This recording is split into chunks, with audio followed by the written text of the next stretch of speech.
Bijoypur BGB camp থেকে হচ্ছে 0 পয়েন্টের উদ্দেশ্যে ওই যে নৌকা দিয়ে ওইদিকে হচ্ছে 0 পয়েন্ট, ওইদিকে যাবো।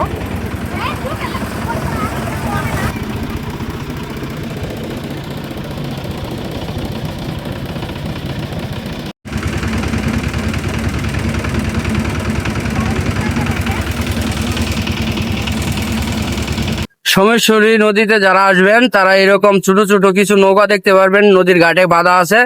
তারা এই নৌকাগুলো দিয়ে 0 পয়েন্ট যেতে পারবেন, একদম 0 পয়েন্টের কাছে। এখান থেকে হচ্ছে আপনারা অনেক সুন্দর একটা পরিবেশ, প্রাকৃতিক পরিবেশ দেখতে পাবেন।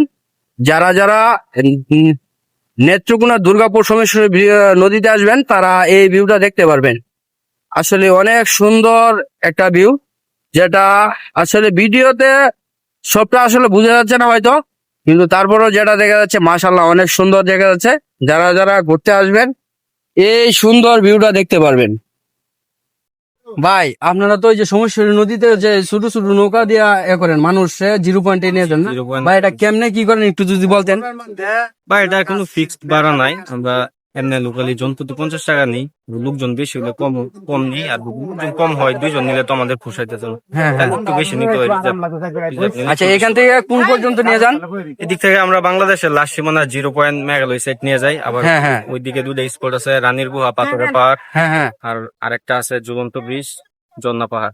আচ্ছা আচ্ছা, সব স্পট গুলো আমরা মানে এই সমস্যার এই যে বিজিবি ক্যাম্পের থেকে হচ্ছে 0 পয়েন্ট, ইন্ডিয়ান 0 পয়েন্ট পর্যন্ত নিয়ে যান না? আচ্ছা ধরো ধরো রাসেল ধরো তো। হ্যাঁ, এই যে পাশে আছে রাকিব ভাই, ওনার নৌকাটা এটা রাসেল রাসেল দেখা যাইতেছে, হ্যাঁ, হ্যাঁ, হ্যাঁ। কথা করতেছে যেটা ওইটা হলো রাকিব ভাইয়ের নৌকা।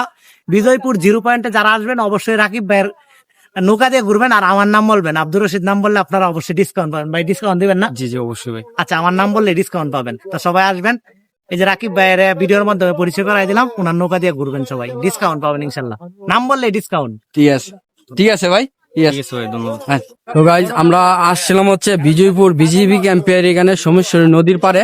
তো আমরা এখানে এসে গোসল করলাম, অনেকটা ক্লান্তি দূর হয়ে গেছে আমাদের সবারই গোসল করাতে। তো এখন আবার চলে যাচ্ছি, হয়তো কলমাকান্দার উদ্দেশ্যে রওনা দেবো কিছুক্ষণের মধ্যে, নাকি রশিদ কিছু কও? হ্যাঁ এই বিল্লাল্লাহ 2 দিন পরে পরে কি ট্রেন্ডিং ধরে দইরা, এখন কি আমরা কলমাকান্দা যাম গা? আমরা এখন কলমাকান্দার উদ্দেশ্যে রওনা দিব। ঠিক আছে, তো সবাই ভালো থাকেন, সুস্থ থাকেন, দেখা হবে কলমাকান্দা যাওয়ার পরে।